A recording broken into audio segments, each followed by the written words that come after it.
All right, welcome back. If you haven't watched the previous video going over multiple choice questions 76 through 84, well, I guess just welcome, not welcome back. Because in this video, we are going to finish or do the last 8 problems of Section 1, Part B. There's a video that I put out previously to this where we did the first 9 problems, 76 through 84. There are only 17 problems, so I broke the first video as 9. This video is going to be 8 for Section 1, Part B of the 2016 Calc AB Practice Exam. And perfect, we get to use graphing calculators, all right? So like the video now, and because you know you're going to love it, and follow me, because guess what? After I finish this, we still have 6 free response questions or short answer problems that I'm going to do 1 video per problem. Okay, so there's still 6 more videos after this. And the only way you'll get notifications on when or as to when I upload them is if you follow me. All right, let's get going. Question 85. The function f is defined on the open interval from 0.4 to 2.4. Okay, not inclusively, so I don't want to include those. It's just in between them. And has first derivative f prime given by f prime of x equals sine of x squared. Which of the following statements are true? 1 says f has a relative maximum on the interval. 2, f has a relative minimum on the interval. And 3, the graph of f has 2 points of inflection. All right, let's first of all establish what they're asking and how it ties into what we know. In order to have a relative maximum, my first derivative, yep, that's second derivative. Boop, boop. There we go. My first derivative needs to go from positive to negative, which means I got to have a positive to negative, all right? So I'm going to look at the graph of my first derivative to do that, all right? 2, relative minimum. Well, guess what? My first derivative has to go from negative to positive, negative to positive. Again, I'm going to look at the graph of my first derivative. And last but not least, points of inflection. That's where my second derivative changes. I either go from positive to negative or negative to positive. And the second derivative is the derivative of the first derivative. That's the word derivative a lot. But guess what? Derivative is synonymous with slope. Okay? So I got to take a look at the slope of the first derivative and see if it goes from an increasing slope to a decreasing slope. These are just the values of the first derivative, okay? This is the slope of the first derivative. So now that I've talked a lot, let's actually graph this. View, attached to LCD, and I believe it is sine of x squared. Let's turn this on. Oh, should probably turn it on first. All right, there we go. Y equals. It's the sine of x squared. All right, and I'm going to change my window because they gave me an interval from 0.4 to 2.4. Oh, we can change it by 0.6 or whatever. It don't matter to me. Change it by 0.2. I don't care. We'll leave the y's the same, from negative 10 to 10. Let's see what happens. Okay, well, if I want to zoom in a little closer, okay, I think I can tell right there. But I'm going to kind of just create a box to zoom in like right here, so I can see more of the curve, you know, so it'll look a little bit more exaggerated. So let me do this, delete that. And I'm going to zoom. Yeah, I can mess with the window, which is what I'll do. Y will go from negative 2 to positive 2. Let's see if that looks any better. There we go. It's a little bit more pronounced. Okay? And we're going to take a look at this graph right here, and we're going to analyze it. Okay? And we're going to start to check this on some of our chicken scratching above. So, here we go. There is a relative max. Okay? Let's keep in mind, okay, that y is the first derivative. So any y value would represent the value of the first derivative, okay? So anything above the x-axis, this is our x-axis, anything above the x-axis would have a positive y or a positive first derivative. Anything below the x-axis would have a negative y value or a negative first derivative. So, positive y values, positive first derivatives.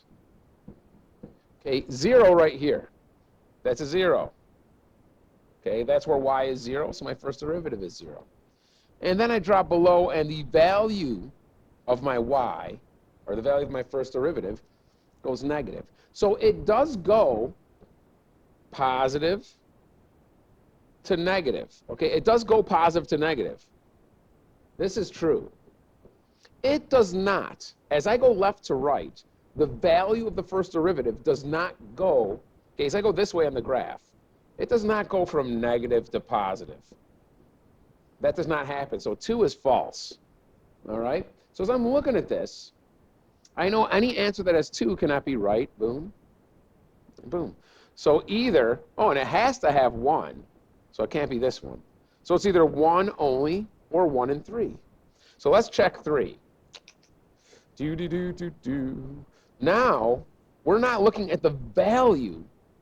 Okay, and let me stress this. We are not looking at the value of the first derivative. We're actually looking at the slope of the first derivative because we want the second derivative. Okay, well, this has a slope of 0. That's a horizontal tangent line. This is a horizontal tangent line, a slope of 0.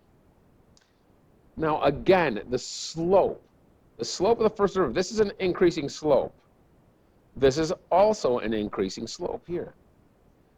This is a decreasing slope. So right at this 0, I go from positive to negative. Okay, well, that's one thing I can do. So there's 1. There's 1 point of inflection. I'll call that point of inflection. Okay, then here I go from negative to positive around this 0. So that's also a point of inflection. So I do have 2 points of inflection. It has 2 points of inflection. That is true. It's 1 and 3, which is choice D. Number 86. The graph of the function f, which has a domain from 0 to 7 inclusive, is shown in the figure above. The graph consists of a quarter circle of a radius 3. So let's identify this. Okay, here we go. Quarter circle with a radius of 3. All right?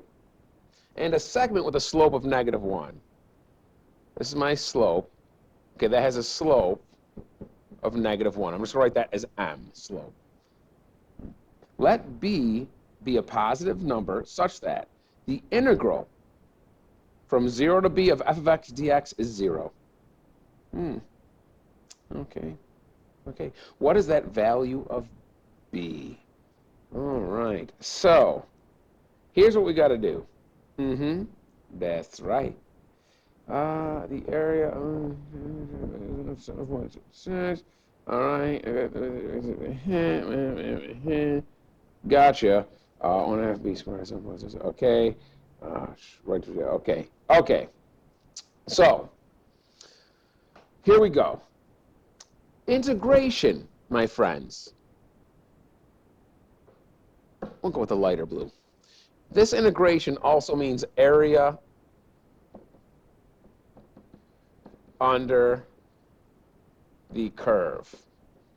Okay? It means area under the curve. I have 2 shapes. I have a quarter of a circle. Okay? That's a quarter, 1/4, the area of a circle. Pi r squared. That's going to be this part here. Oh, the other one in orange. And now here, I actually have a nice triangle. Okay? I actually have a nice triangle. All right? The area of the triangle is 1/2 base times height. All right? So in order for this to be 0, okay, anything above the x-axis is going to be considered a positive area, and anything below the x-axis is going to be considered a negative area. I want those two areas to be the same thing. All right? I want those two areas to be the same thing. All right. Here we go. Let's do the area of the circle first. So it's 1/4 pi times 3, because that's my radius. They give that to me. Squared. Let's put that right in a calculator. That's going to be approximately. On our paper, we're going to write approximate. But on the in the calculator, we're going to keep that. So let's get out of this last problem here. 0.25 is 1/4 times pi. Radius is 3 squared. 7.069. We'll call that 069. This will round up to a 9, okay?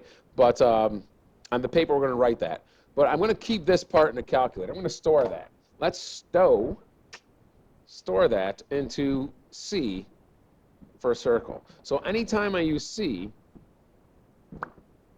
that's what it should be. So 7.069. 7.069. So the area, okay, the area of my rectangle should be the same thing, okay? Here we go. Ready? Ready? Ready? Here we go. Ready? Ready? Ready? All right. So here we go. We have in orange now. Okay. Well, this is the same thing as saying 1/2. I got 1, 2, 3, 4, and it goes down 1, 2, 3, 4. Okay, this is like saying 1/2 base squared. This triangle here, this side, is the same thing as this side. They're similar sides. Okay, it's an isosceles triangle. So 1/2 base squared needs to equal my 7.069. All right. So let's do some math. Let's multiply both sides times 2. And then I've got to take, okay, b squared equals, let's use our calculator. We'll do this the right way. All right, I'm going to say 2 times whatever my C value is. 14.137. 14.137. But I just want the B value. Okay, so I'm going to say the square root. So B is going to approximately be the square root. Oh, I'll clear that out. Square root of this number here. So 3.759. Okay, let's call that 3.760. Let's round that. Okay, so B is approximately 3. Did I write that? 760? 760. Okay, that's not the answer. That's the base. I know they're looking for this value B. All right, look at choice A. It's 3.760.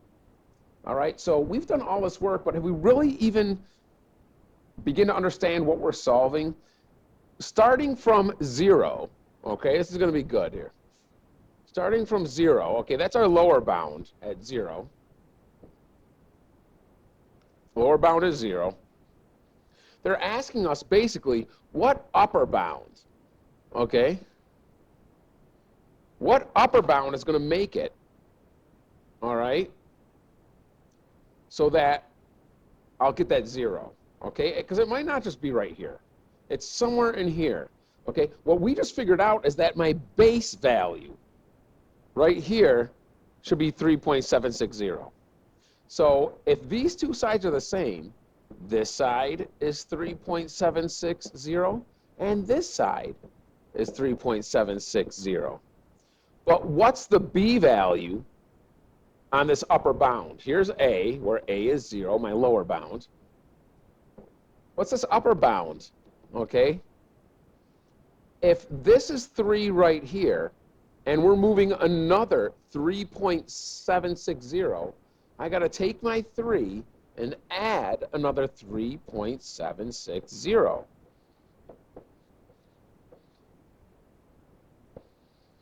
Choice D. Choice D, let's move that out here. Okay, so I hope you understood what I just said there. Okay, this is 3. From here to here is 3. But then we had to go another 3.760. So I ultimately went from here all the way to here.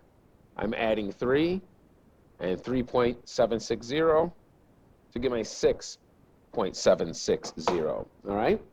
Challenging question. Number 87. The first derivative of the function g is given by g prime of x equals cosine of pi x squared. 4, okay, the interval of x from negative 0.5 to 1.5. On which of the following intervals is g decreasing?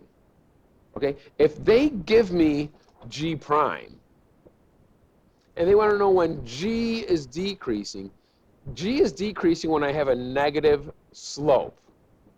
And again, slope is the same thing as derivative. Whenever my derivative has a negative value, that's my derivative of g, I have a negative slope, or it's decreasing. So I'm going to graph this and just see when my value, not my slope of g prime, but the value of g prime is negative. That will tell me the slope of g is negative or decreasing. Okay, let's go back here. Let's lower this so I can see that equation. Go back to y equals, get this out of there, and this time we're using cosine of pi x squared. Again, I want to change my window based on the interval they gave me. Negative 0.5 to 1.5. We'll go by 0.5s. Okay, that scale isn't important. And let's make this from negative 5 to 5. I don't know if that's going to have me see everything, but let's take a look. Okay, there we go. Oh, this is good. This is good. Oh, look at us go there. All right, pop this out here. We're not done with that calculator just yet. So let's keep in mind, this y value is g prime. I just graphed the derivative of g. Okay, so I've said this before, there's g prime, and there's g double prime, right? Okay, this is the derivative of g. It's one derivative away, which means it's also the slope of g. This value is the slope of g. So for example, when I have a y value that's 0, right here and right here, that means my derivative of g is 0. That means the original function g would have a horizontal slope there because that's where g prime is 0. All right, so keep in mind any y values above the x-axis are positive. Any y values below the x-axis are negative. So I want to see where my derivative falls below the x-axis because they want to know where g is decreasing. I want to have a negative value on g prime. And the only place that it looks like it falls negative is between this interval right here, which means I'm going to have to use my second trace. I'm going to have to calculate the zeros there. And it's going to be one of these intervals that they've given us for our options to answer the question. Let's get rid of this here. We don't need it. Go second trace. Let's do the 0 function. Go left, hit enter. I go to the right and hit enter. I hit enter one more time. 0.707, 1. And when you do it again to see that second 0, all right, keep going. Oh, Lord, I'm doing this. I'm trying to tap this on the board instead of going to the computer. There's the left. There's to the right. I hit enter. 1.224. Okay, well, 225 would round up. So this is 0.707 and 1.225. Between this interval, that's when I have a negative first derivative, which means my original function will be decreasing. Choice C is your answer. You're good as gold. 88. The height above the ground of a passenger on a Ferris wheel t minutes after the ride begins is modeled by the differentiable function h, where h of t is measured in meters. Which of the following is an interpretation of the statement h prime of 7.5 equals 15.708? All right, so let's take a look at this here quickly, all right, and figure out what's what. Before I even start looking at my answers, okay, if I have h prime of t, this t happens to be 7.5, that's going to equal 15.708, okay? T is in minutes, so this is going to be after 7.5 minutes, okay? If h represents the height above the ground, and h prime is a rate, that's going to be my unit per time. This is now a rate, okay, which means it's 15 time, not Tim. Tim's a nice dude, but it's per time. It's, what are we going to say? Ride business model where it's measured in meters, okay? If h is meters, the rate is going to be meters per my time, which is minutes, okay? And that's the rate. Where, guess what? Is that positive or negative? This is positive, so it's going to be an increasing. So at 7.5 minutes, the rate or the height of our passenger is going to be increasing at 15.708 meters per minute. And as I read all of these, that is choice D, okay? The passenger's height above the ground is increasing by our 15.708 meters per minute 7.5 minutes after the ride begins, okay? It's not E because that's just meters. It should be meters per minute. Passenger's height above the ground is increasing at the passenger is 7.5. Okay. C, it's not good because the 7.5 should be in minutes, not meters. The Ferris wheel is turning at a rate. If you read this fast, you might select B. B is talking about the Ferris wheel. Our equation is about the passenger, not the Ferris wheel, okay? The Ferris wheel is turning at a rate. That's also, you would think that might be true, but again, we're not talking about the Ferris wheel. We're specifically talking about the passenger. That's why it's not A. D is the answer, mates. 89. A particle moves along a straight line for 6 seconds so that its velocity in centimeters per second is modeled by the graph shown. Okay? During the time interval from 0 to 6, what is the total distance the particle travels? Okay, a few things. Again, there's our rate, which in this case is velocity. Okay, there's position, which in this case is our original units. Okay, this is derivative when I go this way. This is integration when I get this way, okay?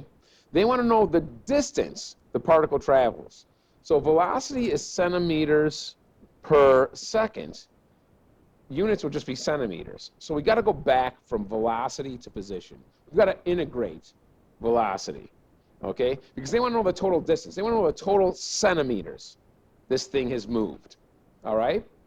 So here we go. Here we go. Now, there's a difference when I ask for total distance versus displacement. So, total distance versus displacement. Okay, displacement, okay, when I'm looking at a graph specifically, let's say I start here at 3. And I go all the way here to 8. So I go plus 5 this way. But then I go back 2, okay, to 6. I end up at 6. Displacement is from 3 to 6. I only moved forward 3. Total distance wants every step I've taken, no matter what direction, 5 and 2. Okay, so even though in that situation displacement would be 3, okay, because I ended up at 6, I started at 3, okay? Displacement is 3. Total distance, I had 5 steps plus 2 steps. I don't care what direction. Everything is considered positive, okay? Everything is considered positive. Here, okay, I had my 5 was positive. My 2 came back. All right, my 2 came back. I shouldn't have done 6 and 3, 5 and 2. So this is negative. So I'm talking total distance. Everything's going to be positive, which means for a graph, okay, if I wanted displacement for this graph from 0 to 6, here's 0, here's 6. I'm doing an integration, which is area under the curve, okay? If I wanted displacement, this would be considered positive because it's above the x-axis, and this area down here would be considered negative. It would be a situation like this. But I'm not doing displacement. I'm doing total distance, which means everything is going to be positive. I add it all together. All right, that's the first thing you need to understand. Now, you know, I don't know what it is. A lot of people could just like to do the trapezoid rule. I just like doing triangles and rectangles. There's so many things that get complicated. I like to keep things simple. If I go this here is 2 by 2. So that's an area of 4. Okay? This triangle here is 1 by 2. Remember, it's 1/2 base times height. It's half of 2, so that's 1. That's the number 1. So right now I got 4 plus 1. I should do everything in the right color. 4 plus 1. All right, now, I have this little separator here. This triangle is 1 by 1. So it's 1/2 base times height. Half of 1 is 1. So I've got another 1/2, I should say. That area is 1/2. And last but not least, let's go orange. This square is 1 by 1. The area of a square is just side squared, 1. 4, 5, 6.5. 6.5. That was nice. Woo! The explanation took a million times longer than the math did there. Number 90. Okay, let f be a twice differentiable function on the open interval from a to b. If f prime of x is greater than 0 on a to b, and f double prime, or the second derivative of f of x, is less than 0 on a to b, which could be the graph of f.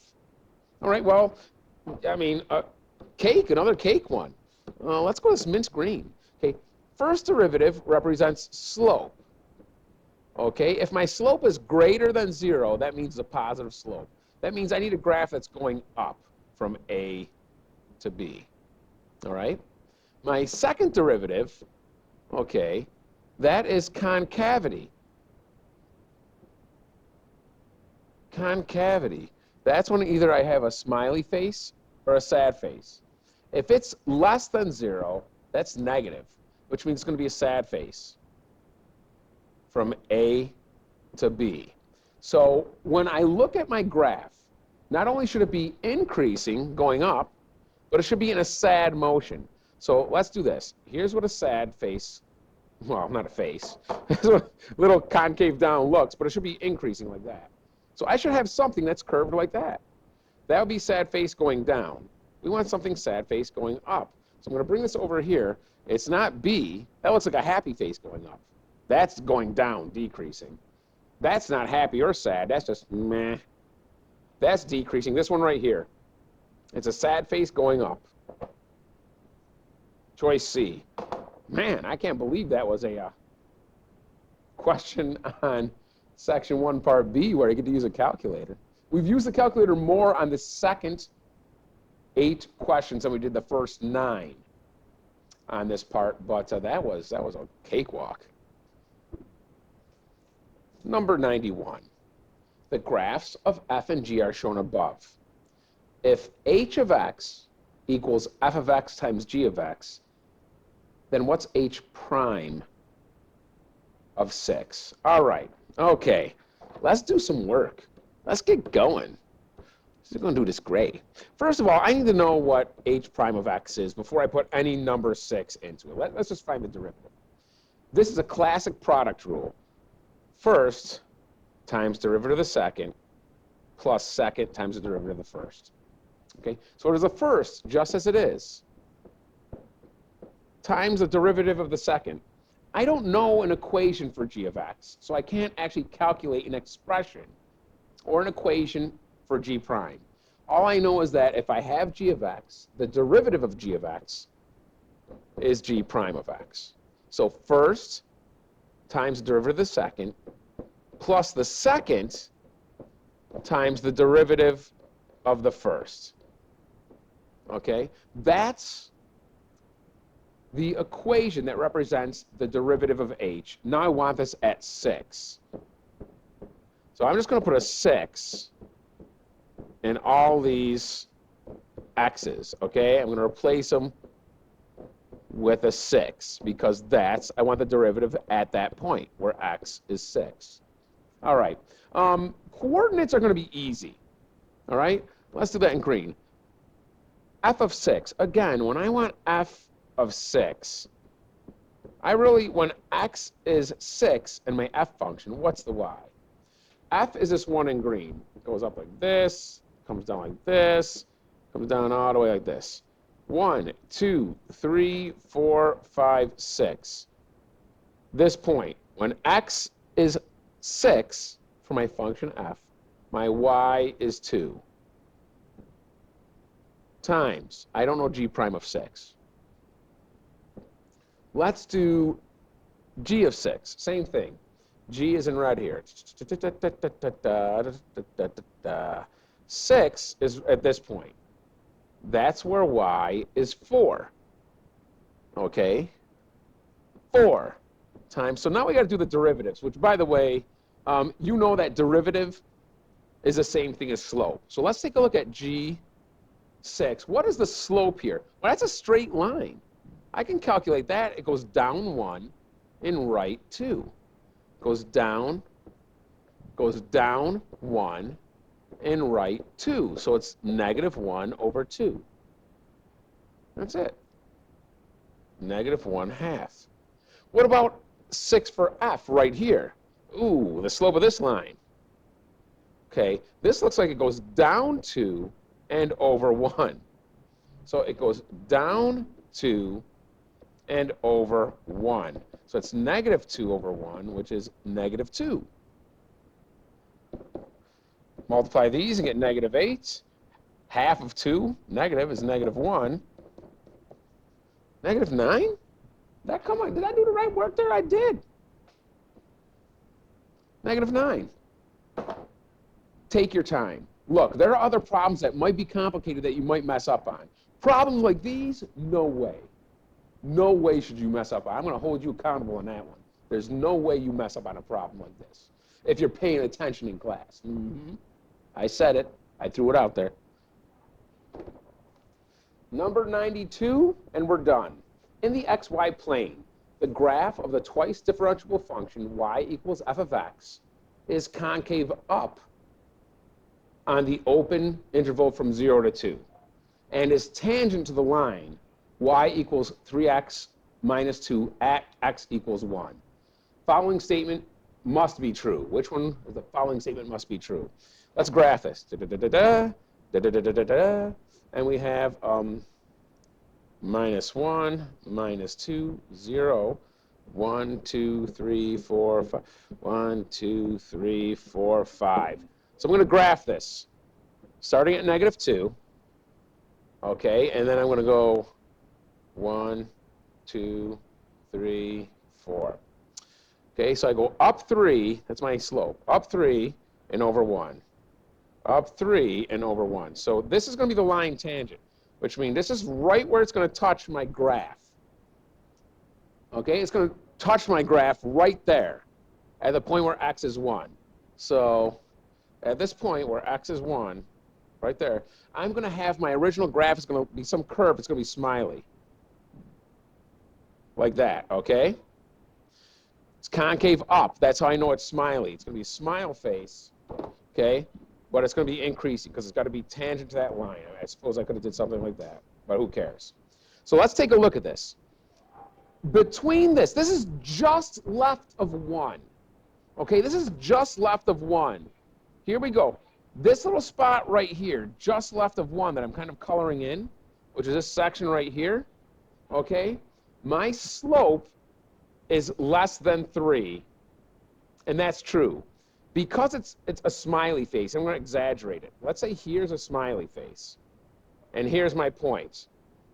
The point right here is a slope of 3. This slope to the left of it is going to be less than 3 and less than 3. Those slopes are smaller than 3. The slopes to the right here are going to be steeper or greater than 3. Okay?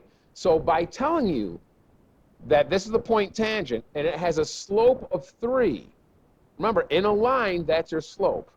Anything to the left of it is going to be less than 3. Anything to the right of it is going to be greater than 3. Okay? Well, here it's not going to be greater than 3. Okay? Less than 0. Right? It's not going to be negative. It's increasing. Greater than 0 on the interval from, I mean, I suppose it could be, but must. Okay? It's constant. No way is it constant. It's not a constant. It's curved. There you go. We're done. Told you you're going to like it. You might not like it, but you respect it. And that's enough to ring that bell and give me a like. And that's enough to follow me so when I put out the next videos, you know. All right? Hey, I love what I do, and I hope you can love at least a little bit of calculus because it really is beautiful. I will see you when we begin the free response questions 1 through 6. Bye-bye.